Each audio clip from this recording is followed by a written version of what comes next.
Simone. I'll be talking about exams in vet school. I know I was first introduced to this concept via TikTok, where they're like, it's like trying to drink from a fire hose, and that's exactly how it is for vet school as well. So med school, vet school, dental school, I'm sure it all relates based on like my experience. But the material itself, yeah, there are like some difficult concepts, but as a whole, it's not really hard to grasp. Like if you look at it and kind of like sit with it for a bit, a little bit, put a little bit of work, it's fine. It's really like memorization. So like if you can like memorize it well enough that you're comfortable with applying it, you'll be fine. So like the concepts are simple. Like the slides would say like, all right, mitochondria is the powerhouse of the cell, Golgi apparatus is kind of like the transport center, and blah blah blah. Like those general concepts. The thing that gets hard, it's so much information at once. Where if you don't have good study habits, if you procrastinate, which I know I procrastinate, but I've had to like reel in the procrastination because there's just so much. That's where it gets overwhelming, because it's very easy to fall behind. And even if you stay caught up with material, because it's so much, most likely you're still going to fall behind. And that's everyone. No matter how good of a grasp you get, it's just so much to keep up with. So I heard someone say, like, whenever we're going through like anatomy, like our first like anatomy slide deck, which had like 60 plus slides of like different, like systems and like muscles and things like that. Very like pretty like detailed slides, at least for anatomy. Someone turned around and was like, what we just covered in one 50-minute lecture, it took like half a semester to cover in undergrad. So yes, you're going to get information that might seem crazy simple. You might get something that's a little bit more complex. For me, that was more so anatomy.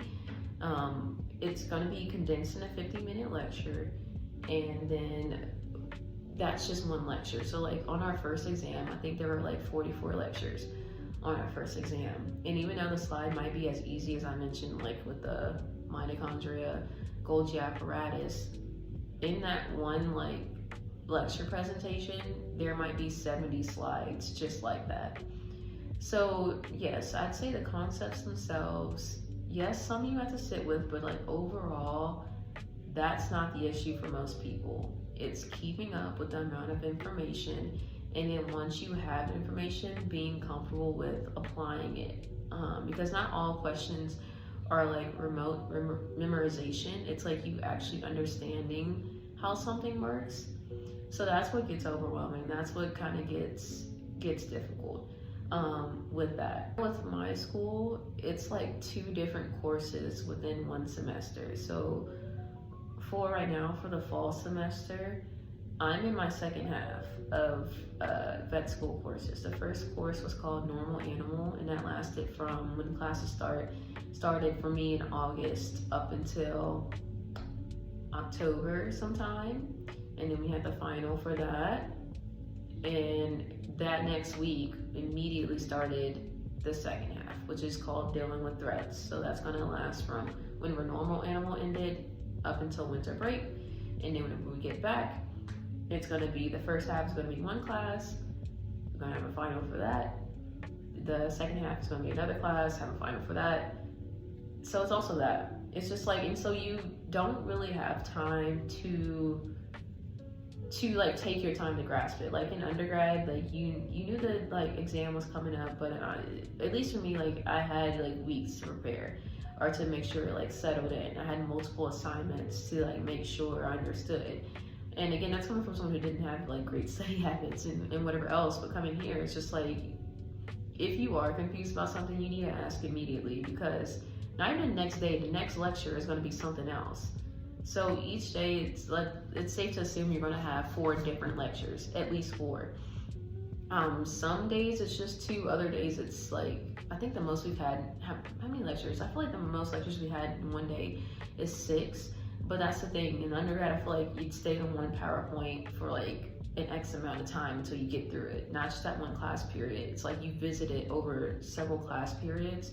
No, you're finishing like like that 60 plus slide deck for anatomy, you're finishing that in 50 minutes, and then you get a 10-minute break, and whenever you come back, you're gonna be looking at a whole different subject. I can think about is for, let's say like 8 a.m., you're gonna have like virology 1 from like 8 to 8:50. You get a 10-minute break, so from 9 to 9:50, then you're gonna look at bacteriology.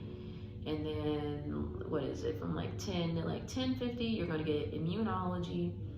And from 11 to 11:50, you might get virology 2, or is that the next day? Something like that. But it's different slides, different subjects. You're gonna cover that one time, and then you're gonna move on to a whole other thing. So there's no going back. The only way professors will go back if they use one slide, and I only know one professor who does this that I currently have. They're gonna use one slide to go like, okay, recap about what we talked about last time, and they zoom right in to the new material. So there's no revisiting what you talked about. Unless you take it upon yourself to like go to office hours and like revisit it, it's not going to be. And the way that that's manifested in lab is it's a culmination of several lectures saying like, okay, so y'all learned this, like you're gonna see it in person, apply this. So, and sometimes that's the labs, you might learn something one day and the very next day they're like, so remember yesterday when we learned this? Talk about it. And it's just like, we just learned it yesterday along with 5 other completely different subjects, and they're like, that's vet school. You need to understand it, or that they expect you to understand it, even beyond exams for like labs, whenever you need to like finish things, can be overwhelming and things like that. So if you don't have like a good like study regimen, or if you aren't sure what study regimen works for you, I'd recommend figuring that out prior to getting into vet school. Because if you try to do that while you're in school, which you, again, I'm not saying like you, maybe an undergrad what worked for you, you have a plan, doesn't work for you in like vet school, that's fine, that's understandable. But like going in with like absolutely no plan, just like I'm not even gonna like, you know, I'm just gonna wing it, that's not gonna roll. That's not gonna roll. And that's coming from someone who like, I don't remember, like the studying that I remember in undergrad, I was like, I don't know how I like did well with those terrible habits. But it's just kind of, so like if I were to do the same thing I did in undergrad now, no, I'd be in deep trouble. So, but thankfully I do that going in. I was like, I need to like be serious and whatever else and like get better. But it's okay to make adjustments once you're in school. Try not to start completely from scratch. That's what I'm saying. Like, try not to start completely from scratch, because that'd be overwhelming. Trying to figure out how best to learn, like your best learning style, in addition to keeping up with the material, will be overwhelming. So try to go with a plan and see if it works for you, but don't be afraid to like make adjustments from there if need be. But just realize that you need to make those adjustments quickly.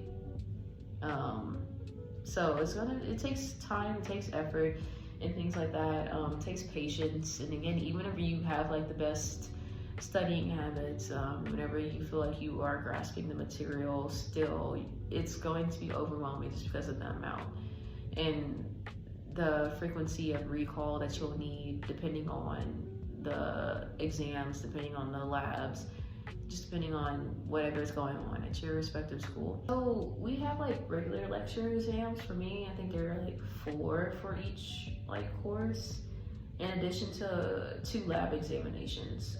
So with those 4 lecture exams, 2 lab exams, you know, different weights, percentages, but those are graded. And then I know for our school we have like OSCEs, I forget what that stands for, but it's not a grade, but like you have to like pass it. And you're showing the person who's like examining you that you know how to do a certain skill. So something I can think about is, do you know how to inject the needle properly? Why? Based on what area? And what are the injection sites? Demonstrating that was one. How to do different bovine restraints was another one.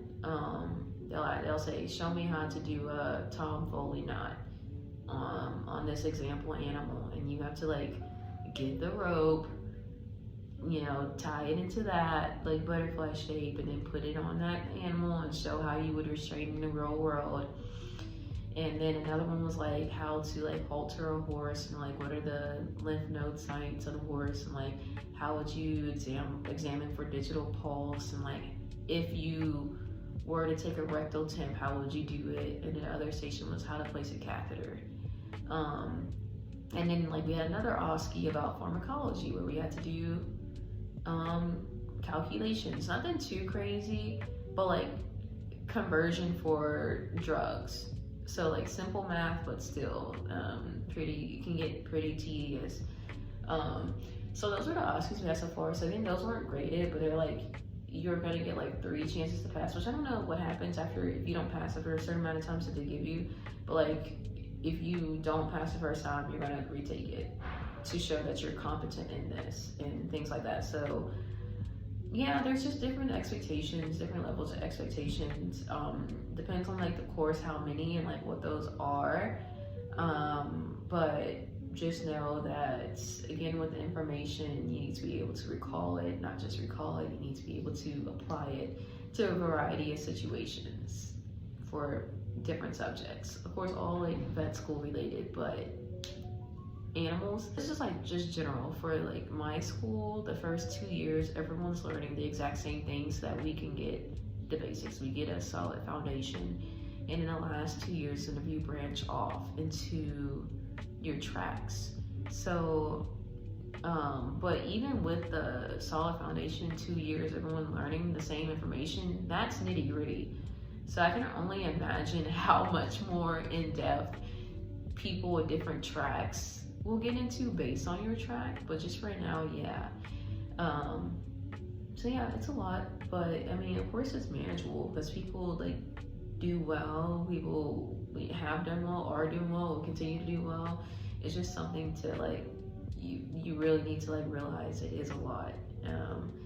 And again, coming from someone who's like, who prefers to procrastinate, who didn't have like the best habits and whatever else, like being in this environment has like forced me to like really lock in, hone in, and things like that. And even with that, it can still get like, can we not take a break? No, it's like every day it's going to be several different things.